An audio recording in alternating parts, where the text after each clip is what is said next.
ไก่กับพอไก่เนาะทะเลาะท่ากินน้ำอยู่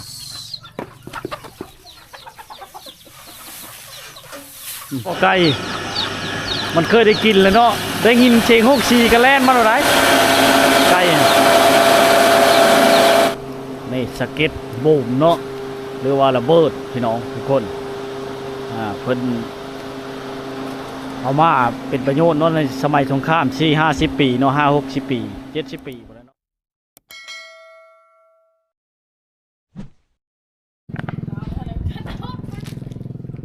เรามาได้ใช้นะมันแต่คนมันมันจะชี้เข้าป่ะนะมันหนาวเนาะพี่จิไก่เติบคนมันกันผู้สาวสบายดี มาแต่คนมันทุกคนเนาะ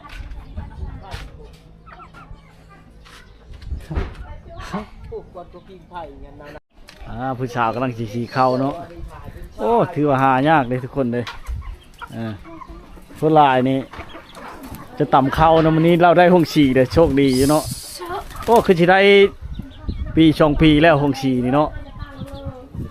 มาแต่ก้นมันไม่เมยมาฉี่เข้าอีกพี่น้องทุกคนโอ้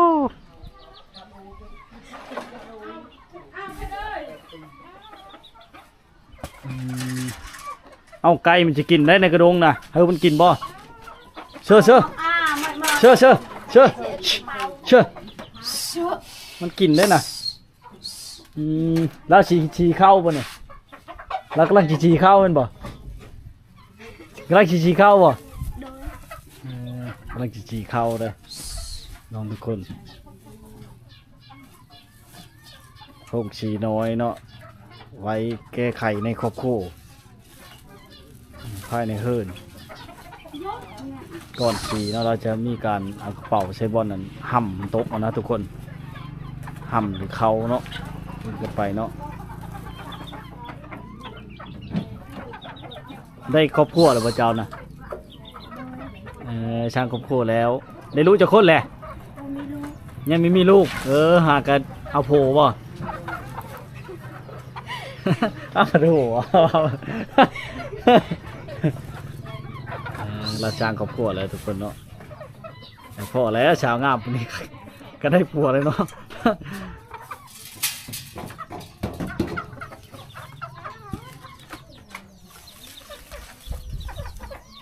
ไก่กับพอไก่เนาะทะเลาะท่ากินน้ำอยู่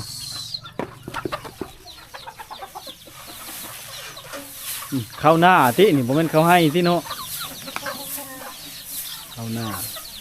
โอ้หาเบิ่งยากเลยทุกคนพี่น้องประชาชนเขตชนบทเขตนี้เนาะที่ได้ห้องฉี่นี่ยากเลยทุกคนเนาะถือว่าเพิ่นหลังนี้ก็ถือว่าได้มีกว่าในบ้านนี่เนาะได้ทุกคนได้ห้องฉี่เนาะนี่แหละทุกคนนี่ก็ซ้ำนี่แหละเขาได้แก้ไขเนาะเดี๋ยวเบิ่งการฉี่ของเรากันเนาะเราเคยฉี่แล้วทุกคนเลยโอ้ยไก่กับพอไก่มันเคยได้กินแล้วเนาะได้ยินเชียงฮกฉี่กันแล่นมาหรือไรไก่ปล่อยเขาลงขึ้นละน้อยเลยทุกคน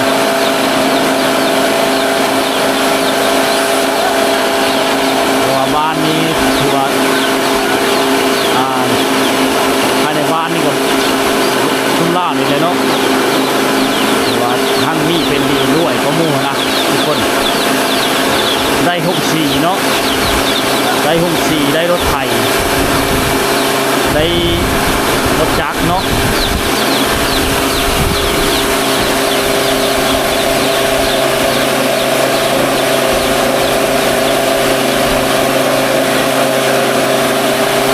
ต้องได้ขลุ่นนะเนาะต้องได้ซ้อมตลอดเลยแต่ก็ยังดีเนาะใช้ไดเลยทุกคนใช้ไดเนาะรอบเดียวแล้วเลยเนาะคือแบบเก่ง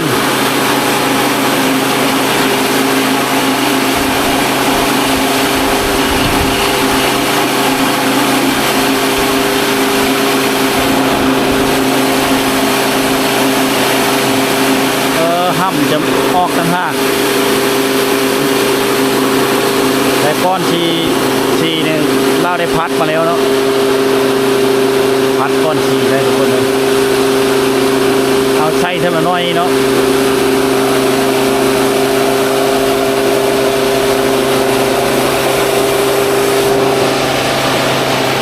ไก่กระเพาะไก่กินแล้วนะ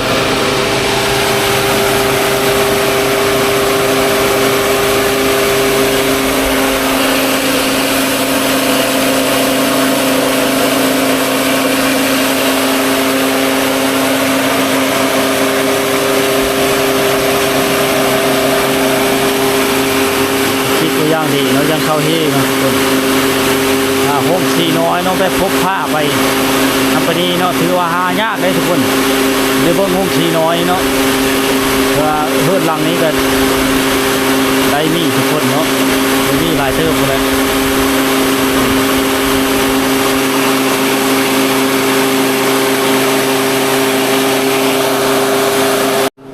นี่สเก็ตบูมเนาะ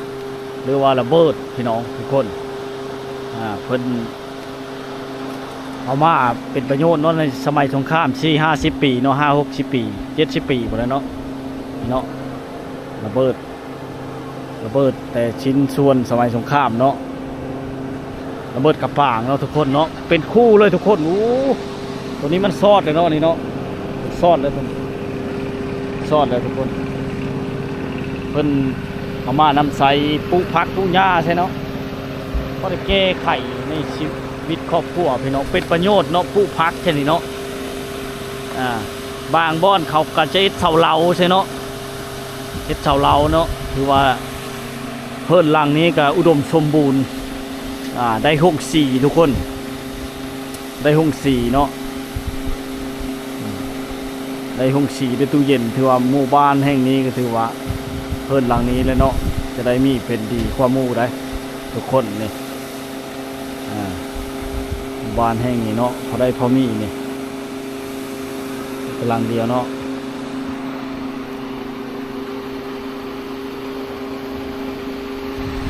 ลาวกำลังฉีเข้าอยู่เนาะสาวกำลังฉีเข้าแม่เฒ่าเป็นผู้ไล่ไก่ไล่การมีหัวหน้ามัดจับผู้ทุกคนรถหางก็มีเนาะคือว่าเฮิร์ดหลังนี้ก็ได้ก็มู่ภายในบ้านนะทุกคนนะ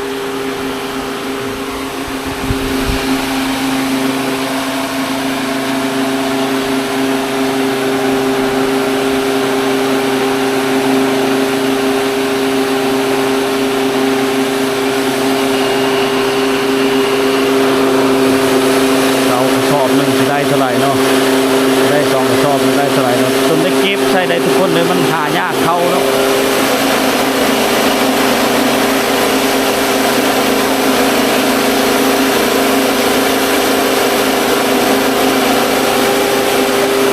จนได้เก็บใช่เนาะมันหายากได้เข้านะเก็บนี่ซื้อเข้าได้นี่อาจจะซื้อเข้าเนาะ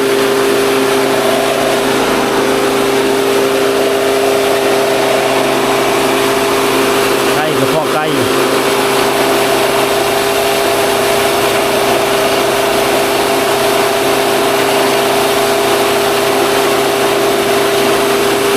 คณะกำลังสีเผาเนาะได้ไล่ไก่นำไหม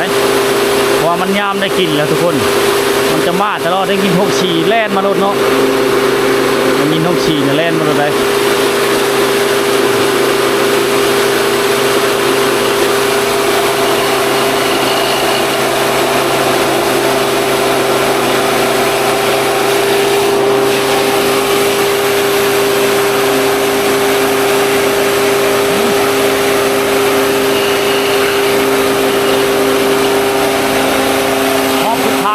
เนาะ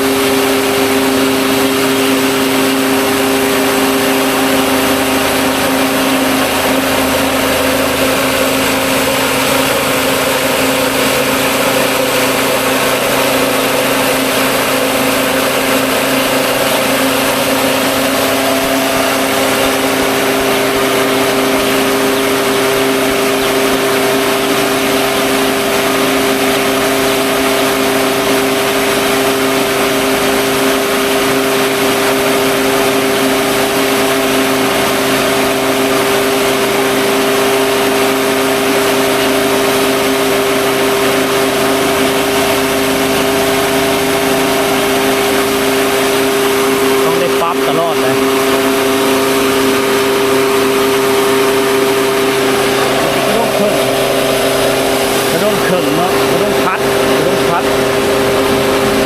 ต้องได้มีคู่เฮิร์นนะ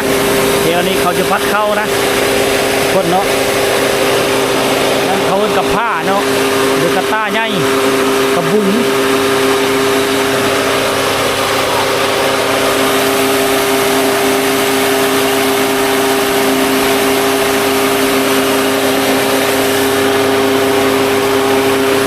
นอกจากซอบนึงสิได้ประมาณครึ่งซอบทุกคน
ไม่เท่าในแข็งแห้งเนาะ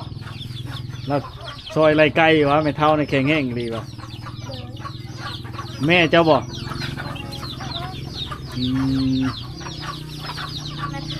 ไม่เท่าแม่เจ้าได้ใช่เราบ่สบายเราเป็นนั่นน่ะเจ็บหูชื่อยาจอตาแล้วมาชื่อหูนะบ่สบายแม่บ่สบายแม่เท่าแม่ตูเนาะแล้วอะไรก็ใกล้กันย่าๆปฏิห้ำก็ได้เกิดใกล้พร้อมเนาะโอชโดข้าวเดียวใครกว่าตำด้วยมือเนาะสีเอาในข้าวเดียวกันแล้วพี่น้องเลย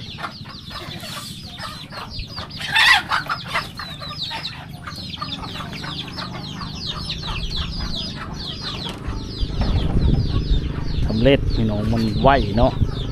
ผ่านฉีเข้าก็ได้จะไหวเลยเนาะเพราะว่าพืชหลังนี้กับรวยกว่าได้มีเป็นดีกว่าในบ้านนี่เนาะทุกคนเนาะ